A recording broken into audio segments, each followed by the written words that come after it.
नमस्कार दोस्तों, स्वागत है सभी का। मैं आप सभी का बहुत ज़्यादा समय नहीं लूँगा।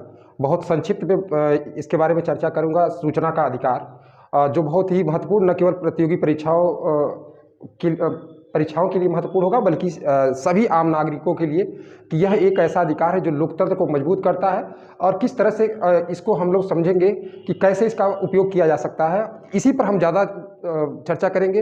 न तो आज जो है कि केंद्रीय सूचना आयोग पर, न तो राज्य सूचना आयोग पर क्या इनकी नियुक्ति कौन करता है, क्या योग्यता है, सेवा शर्तें, रोजगार संबंधित सारी चीज़ें, इन सब चीज़ों पर चर्चा नहीं, केवल और केवल जो है आप सभी के 5 मिनट में हम इसको समझाएं। लेकिन इसका उपयोग बहुत ज़रूरी है कि आप सभी लोग को जानने का अधिकार है। लोकतंत्र में यह बहुत बड़ी ताकत मिली है और जिसका कि आज भी बहुत से लोग जो है इसका उपयोग करना नहीं जानते हैं।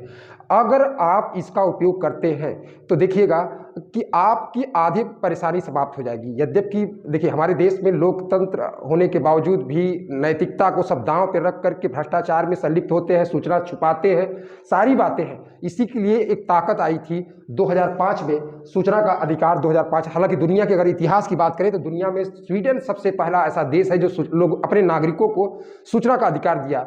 अगर देखा जाए 1766 में सबसे पहले वह अपने नागरिकों को दिया। उसके बाद धीरे धीरे सभी देश अपने नागरिकों को ये अधिकार देना शुरू किए कि जो जनता जिसके सेवक होने चाहिए, वो अगर जनता के हित में, मतलब जनता तो चुनी ही इसलिए है कि इनके लिए काम करे, अगर वो काम करती है तो उसकी सूचना दे लोगों को। सीधी सी बात है, अगर सूचना अगर चाहते हैं तो दे सूचना, सीधी सी बात है। इसमें बहुत ज़्यादा इधर उधर नहीं। हाँ, कुछ चीज़ें हैं, बहुत सीमित क्षेत्र हैं, सीमित विषय हैं जिस पर कि वो उस पर सूचना नहीं मांगी जा सकती। देश की एकता, अखंडता, संप्रभुता, हालांकि उसको साफ साफ अलग किया गया है, कुछ ऐसे मामले। लेकिन इसमें सभी लोग इस सूचना के अधिकार के तहत सभी लोग आ जाते, चाहे राष्ट्रपति से लेकर जो है कि जितने भी सार्वजनिक अधिकारी हैं या सरकारी अधिकारी हैं या सरकार के द्वारा वित्तीय सहायता प्राप्त जितने भी विभाग हैं, सभी विभाग आते हैं। तो इसको हम संक्षिप्त में बताएं आप सभी को। इसका इतिहास जो है कि हमने बताया पहले ही कि 1766 में स्वीडन के द्वारा सबसे पहले ये शुरू किया गया और यह एक ऐसी ताकत मिली,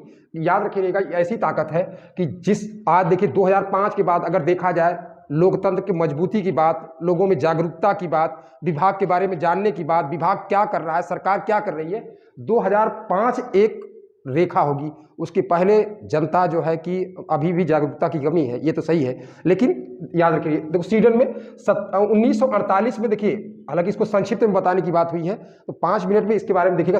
1948 में सार्वभौमिक मानवाधिकार घोषणा पत्र के द्वारा संयुक्त राष्ट्र महासभा के द्वारा यह कहा गया कि सूचना का अधिकार लोगों के, नागरिकों का एक महत्वपूर्ण अधिकार होना चाहिए। तो यहाँ से शुरू हुआ। भारत में जो है कि एक राजस्थान में मामला आया मजदूरों के संदर्भ का, और वो जानना चाहे कि जो पैसा लेन देन हुआ है उसमें घपलेबाजी हुई, उसके जानने के लिए एक आंदोलन वो लोग चलाए। और आंदोलन चलाने के बाद जो है कि यहाँ से इसकी शुरुआत होती है, लेकिन उस पर हम बहुत नहीं जाते हैं। ये आपको बता दें कि 2005 में सूचना का अधिकार आरटीआई सूचना का अधिकार, राइट टू इंफॉर्मेशन, सूचना का अधिकार जो है कानून पास हुआ अधिकार कानून जो है पास हुआ ये 2005 में, और यह 12 अक्टूबर 2005 से ये लागू हो गया है। याद रखिएगा, इसमें केंद्रीय सूचना आयोग सारी चीज़ बता रहे हैं। तो सूचना का अधिकार, ये कानून बना। तो सूचना क्या है, यह अगर देखा जाए तो एक कानूनी अधिकार है, एक विधिक अधिकार है। कानूनी अधिकार है, एक विधिक अधिकार है, एक विधिक अधिकार है, कानूनी अधिकार है, याद रखिएगा। हालांकि सुप्रीम कोर्ट ने साफ साफ शब्दों में कहा है उसने कि यह एक मौलिक अधिकार है। वो कहता है, सुप्रीम कोर्ट अपने एक निर्णय में कह रहा है कि 19(1) क के तहत यह एक मौलिक अधिकार है। लेकिन यह याद रखिएगा, परीक्षा में जब पूछा जाए आप लोगों से तो कानूनी या विधिक अधिकार है। इसका महत्व क्या है? महत्व यह है कि आप किसी भी विभाग में जा सकते हैं और वहां से सूचना ले सकते हैं, क्योंकि हर विभाग में एक जन सूचना अधिकारी होगा या लोक सूचना अधिकारी होगा, सूचना अधिकारी होगा। और यह जो है, याद रखिएगा, इस जन सूचना अधिकारी, अगर आप इसको कोई सूचना मांगते हैं 10 रुपये शुल्क लगेगा, लेकिन बीपीएल वालों को वो भी नहीं लगेगा। मतलब गरीबी रेखा के नीचे वाले हैं उनको 10 रुपया भी नहीं देना होगा। 10 रुपया आप नकदी दे सकते हैं, पोस्टल के माध्यम से उसको उपलब्ध करा सकते हैं। अब तो पोर्टल के माध्यम से भी, आप इलेक्ट्रॉनिक माध्यम से भी आप सूचना ले सकते हैं। देखिए, जन सूचना अधिकारी से आप सूचना लिए, 30 दिनों के अंदर आपको सूचना देना होगा। इसको 30 दिनों के अंदर जो भी सूचना लेना चाहते हैं उस विभाग से, हर विभाग में, हमने कहा हर विभाग में यह ऐसी ताकत मिल चुकी है, जानने का अधिकार या सूचना का अधिकार, ऐसी ताकत मिल चुकी है कि कोई भी हिल सकता है, कोई भी अधिकारी हिल सकता है। अगर गलत काम किया है तो डरेगा, अगर गलत काम नहीं करेगा तब तो वो तुरंत आपको सूचना देगा, गलत काम किया है तो डरेगा, याद रखिएगा। हालांकि इससे बहुत आरटीआई कार्यकर्ताओं पर हमला हुआ था, तमाम चीज़ें वो बाद में चर्चा करेंगे, लेकिन यहाँ 30 दिनों के अंदर आपको सूचना देना होगा उसको। और अगर मान लीजिए उस विभाग से, ये जो जन सूचना अधिकारी है उसके विभाग से संबंधित नहीं है, तो भी वह दूसरे विभाग से संबंधित है, उस विभाग से वो क्या कर सकता है, उस विभाग से वो सूचना ले सकता है, वह उस विभाग से सूचना ले सकता है, याद रखिएगा। एकत्रित करके उसे उपलब्ध कराया जा सकता है, याद रखिए। अगला चीज़ हम देखें, अगला चीज़ देखें कि अगर मान लीजिएगा कि हालांकि ये भी जन सूचना अधिकारी दे सकता है, सहायक सूचना अधिकारी दे सकता है। अगर मान लीजिएगा कि इसके सूचना छुपाता है या गलत सूचना दिया है, इस तरह से अगर दिया है, तो उस विभाग के वरिष्ठतम अधिकारी से वह सूचना अपील कर सकता है, पहली अपील कर सकता है। वहाँ पर जिस विभाग में है उसके वरिष्ठतम अधिकारी से अपील कर सकता है। यहाँ भी अगर वो संतुष्ट नहीं होता है तो जो दूसरी अपील करेगा, या तो केंद्रीय सूचना आयोग के पास करेगा, या राज्य सूचना आयोग के पास करेगा।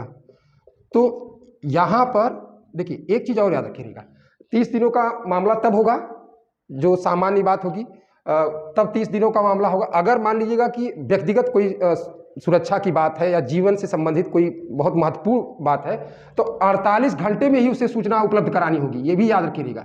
48 घंटे में ही उसे सूचना उपलब्ध करानी होगी। लेकिन हम आप सभी को बता दें कि यह जो है केवल 10 रुपये में काम है। अगर वो गरीबी रेखा के नीचे है तो 10 रुपया भी नहीं लगेगा। अब देखिएगा यहाँ पर अगर ये अपील की गई है, ये जो निर्णय देंगे ये बाध्यकारी होगा, अंतिम होगा, याद रखिए। इसका महत्व ये है, इसको आगे हम विस्तार से बताएंगे। अंतिम चुनौतियाँ क्या है? चुनौतियाँ ये है कि आज भी बहुत से विभागों में जन सूचना अधिकारी नियुक्त नहीं किए गए हैं, इसलिए सूचना नहीं मिल पाती है, जबकि लोगों का यह अधिकार विधिक कानूनी अधिकार है। और बहुत से अभी लंबित मामले हैं जिसका अभी निपटारा नहीं हो पाया है। तो इस तरह से हम इसके बारे में विस्तार से कभी सूचना का अधिकार, इसका इतिहास पूरा विस्तार से हम बताएंगे। केंद्रीय सूचना आयोग और राज्य सूचना आयोग के बारे में विस्तार से बताएंगे। तो नमस्कार, जय हिंद, जय भारत।